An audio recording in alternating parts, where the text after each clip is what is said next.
ក្រសួងរៀបចំផែនដីចាប់ផ្ដើមចែកបានកម្មសិទ្ធិជូនអតិថិជនបុរីលេងវត្រាដំណាក់កាលទី3ចំនួន 2463 បាន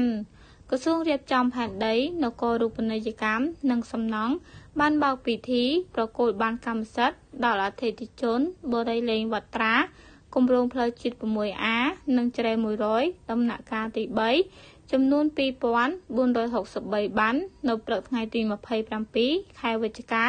នៅទីស្តីការក្រសួងក្រមអធិបតេយ្យភាពឯកឧត្តមសាយសំអាលឧបនាយករដ្ឋមន្ត្រីនិងរដ្ឋមន្ត្រីក្រសួងរៀបចំផែនដី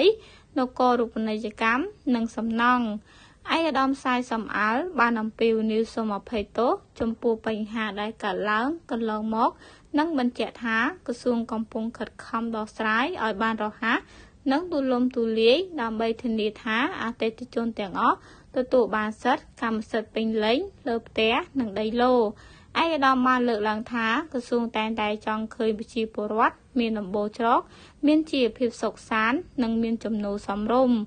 ឯកឧត្តមបានផ្ដល់អនុសាសន៍ឲ្យអតិថិជនរស់នៅជាមួយសហគមន៍ល្អដោយគិតគូរអំពីផ្លូវទឹកភ្លើងបរិស្ថានសុវត្ថិភាពនិងការដាំដើមឈើក្នុងទីកន្លែងរស់នៅក្រសួងនឹងបន្តសហការជាមួយក្រុមហ៊ុនបុរីនិងធនាគារដើម្បីធានាលំហូរសាច់ប្រាក់និងជួយឲ្យប្រជាពលរដ្ឋទទួលបានអត្រាការប្រាក់ទាបសម្រាប់ការបង់ថ្លៃផ្ទះនិងដីឡូតិ៍ការចែកបានកម្មសិទ្ធិនិងនីតិវិធីចុះបញ្ជីផ្ទេរត្រូវអនុវត្តរយៈពេល3ថ្ងៃពីថ្ងៃទី27ដល់29ខែវិច្ឆិកាឆ្នាំ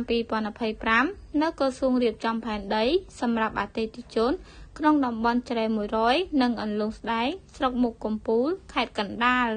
ក្នុងដំណាក់កាលទី3នេះអតិថិជនដែលបានបង់ប្រាក់គ្រប់